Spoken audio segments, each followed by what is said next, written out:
नमस्कार मित्रों, आज की कथा एक सुंदर परंतु दुखों से ग्रसित विधवा और 3 दिव्य साधुओं की है। जब उसका जीवन कष्टों से भरा हुआ था, तब यही 3 संत उसके मार्गदर्शक बनकर आए और उनकी बातों को स्वीकार कर उसके जीवन में फिर से प्रकाश लौटा। आप सभी का डिवोशनल स्टोरी में स्वागत है। गांव का नाम था सुखपुर, जो चारों ओर से हरियाली से घिरा शांत गांव था। आबादी कम थी, पर लोग एक दूसरे को भली भांति जानते थे। उसी गांव में सावित्री नाम की महिला रहती थी, जो अपने पति विनीत संग एक छोटी सी कुटिया में आनंद पूर्वक जीवन बिता रही थी। वह एक आदर्श गृहिणी थी। सुबह जल्दी उठकर सारे कार्य निपटाती, फिर पति के साथ खेतों में हाथ बंटाती। उसकी निष्ठा और प्रेम से घर में सदैव सुख शांति बनी रहती थी। लेकिन काल को यह सुख स्वीकार नहीं हुआ। एक दिन खेत में काम करते समय एक विषधर ने विनीत को डंस लिया। जहर तेजी से शरीर में फैल गया। गांव वाले उपचार करते रहे, मंत्र तंत्र भी आजमाए, परंतु कोई उपाय सफल न हुआ और अंततः विनीत ने दम तोड़ दिया। यह सुनते ही सावित्री की दुनिया बिखर गई। वह शव से लिपटकर विलाप करने लगी। गांव की महिलाएं उसे सांत्वना देने आईं, लेकिन उसका दर्द देख सभी द्रवित हो उठे। उसे अब समझ नहीं आ रहा था कि आगे उसका जीवन कैसा होगा। पति की मृत्यु के पश्चात उसका संसार बदल गया। जो लोग पहले सम्मान देते थे, अब दूरी बनाने लगे। विधवा स्त्री को मनहूस समझने जैसी कुप्रथाएं उसके जीवन में विष घोलने लगी। कुछ लोग सहानुभूति जताते, पर अधिकांश उसे अपशकुन मानने लगे। कुछ अधेड़ पुरुष उसकी मजबूरी का लाभ उठाने के इरादे से घृणित दृष्टि डालने लगे। एक दिन वह अपनी जर्जर झोपड़ी के बाहर बैठी थी। तभी उसने देखा कि गांव के बाहरी रास्ते से 3 तेजस्वी साधु धीरे धीरे चलते हुए आ रहे हैं। उनके भगवा वस्त्र, लंबी सफेद दाढ़ियां और उनके चेहरों की दिव्य आभा देखते ही गांव वाले उनके पास एकत्र होने लगे। मुखिया ने विनम्रता से आग्रह किया कि वे गांव में कुछ दिनों के लिए रुके। तीनों साधुओं ने सहमति दे दी।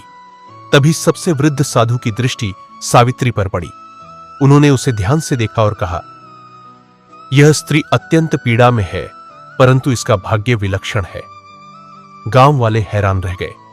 जिन्हें वे अपशकुनी समझते थे, उन्हें संत इतने सौभाग्यशाली क्यों बता रहे थे?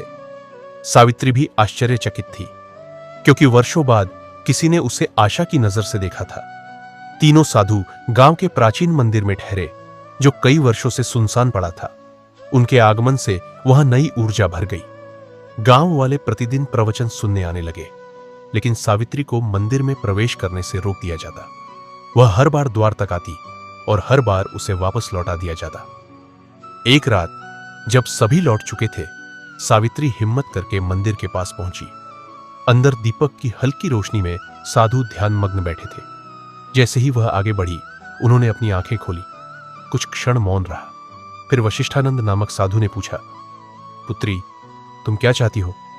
सावित्री कांपते स्वर में बोली, मेरा जीवन इतना दुखमय क्यों है? मैंने किसका क्या बिगाड़ा? देवानंद मुस्कुराए, दुख कभी निरर्थक नहीं होता। पूर्व जन्मों के कर्म वर्तमान जीवन को प्रभावित करते हैं, पर चिंता मत करो, नए कर्म पुराने कर्मों को बदल सकते हैं। सावित्री की आंखों में आंसू छलक आए। शरणानंद ने कहा, भाग्य बदल सकता है, पर इसके लिए तुम्हें कठिन परीक्षाओं से गुजरना होगा। क्या तुम तैयार हो?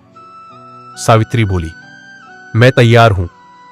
वशिष्ठानंद ने कहा, सुबह सूर्योदय से पहले गांव के बाहर पीपल के पास आना। तुम्हारी वास्तविक यात्रा वहीं से शुरू होगी। अगले दिन गांव में यह बात आग की तरह फैल गई। लोग तरह तरह की बातें करने लगे। क्या साधु उसे वरदान देंगे या कोई अनिष्ट होने वाला है? कुछ लोग सहानुभूति दिखा रहे थे, कुछ अब भी उसे तिरछी नजरों से देख रहे थे। रात को वह जंगल के किनारे पहुंची, जहां तीनों साधु पहले से उपस्थित थे। वशिष्ठानंद बोले, पुत्री, तुम्हें यह रात अकेले जंगल में बितानी होगी। यदि तुम भय को जीत गई तो पहली परीक्षा सफल होगी। जंगल की सिहरन, हवा की अजीब फुसफुसाहट, उल्लू की आवाजें, सब कुछ डरावना था। अचानक उसे लगा कोई परछाई उसकी ओर बढ़ रही है। उसका शरीर कांप उठा, पर तभी उसे शरणानंद का वचन याद आया, भय मन का भ्रम है। उसने आंखें बंद की, गहरी सांस ली और अपने भीतर से कहा, मैं अकेली नहीं, ईश्वर मेरे साथ है। परछाई धीरे धीरे गायब हो गई। उसने भय पर विजय पाली। सुबह होते ही साधु उसके सामने प्रकट हुए। देवानंद बोले, पुत्री, तुमने पहली परीक्षा उत्तीर्ण कर ली। अब दूसरी परीक्षा थी, त्याग की परीक्षा। साधुओं ने कहा, सच्चा त्याग वह होता है जिसमें व्यक्ति अपने सबसे प्रिय वस्तु को छोड़ दे। सावित्री को तुरंत अपने दिवंगत पति विनीत की तस्वीर याद आई, जो उसका एकमात्र सहारा थी। क्या वह इसे छोड़ सकती है? काफी सोचने के बाद उसने समझा कि यह तस्वीर उसे अतीत से बांध कर रखती है। वह आगे नहीं बढ़ पा रही थी। दृढ़ होकर वह तस्वीर लेकर गांव के तालाब पहुंची। आखिरी बार विनीत के चेहरे को देखा और तस्वीर को जल में प्रवाहित कर दिया। उसके भीतर एक अद्भुत हल्कापन भर गया। साधुओं ने प्रसन्न होकर कहा, तुमने मोह का त्याग कर दिया, अब तुम अतीत की बेड़ियों से मुक्त हो। अब तीसरी और सबसे कठिन परीक्षा थी, सेवा, बल और आत्मज्ञान की। साधुओं ने कहा, गांव की एक वृद्ध महिला है जो भूखी, बीमार और असहाय है। तुम्हें अपनी झोपड़ी और भोजन उसे सौंपना होगा। सावित्री चौंक गई। वही उसका एकमात्र आश्रय था, लेकिन यह अंतिम परीक्षा थी। उसने बिना झिझक सब कुछ वृद्धा को दे दिया। अब उसे 7 दिनों तक जंगल में बिना भोजन और जल के तपस्या करनी थी। पहला दिन भूख से कठिन था, दूसरे दिन प्यास सताने लगी, तीसरे दिन शरीर कमजोर हो गया, चौथे दिन दृष्टि डगमगाने लगी, पर उसने हार नहीं मानी। 5वें और 6ठे दिन वह पूर्ण ध्यान की अवस्था में चली गई। भूख प्यास का अनुभव समाप्त हो गया। 7वें दिन एक दिव्य प्रकाश प्रकट हुआ और साधु उसके सामने प्रकट हुए। वशिष्ठानंद ने कहा, तुमने अंतिम परीक्षा भी पार कर ली। अब तुम एक सामान्य स्त्री नहीं, एक जागृत आत्मा बन चुकी हो। देवानंद बोले, अब तुम्हारे भीतर वह शक्ति है जो दूसरों का जीवन भी बदल सकती है। शरणानंद ने आशीर्वाद दिया, अब से तुम्हारा जीवन सम्मान, शांति और प्रकाश से भरा रहेगा। सावित्री के चारों ओर दिव्य आभा फैल गई। वह पहले से अधिक सशक्त, शांत और तेजस्वी हो चुकी थी। जब वह गांव लौटी तो लोग उसे देखकर चकित रह गए। जो कभी उसे अपशकुन मानते थे, अब उसके चरणों में झुक गए। वह माता सावित्री कहलाने लगी और लोगों के लिए मार्गदर्शक बन गई। यह कथा हमें सिखाती है कि यदि साहस, संयम और सेवा का भाव हो तो कोई भी व्यक्ति अपने भाग्य को स्वयं बदल सकता है।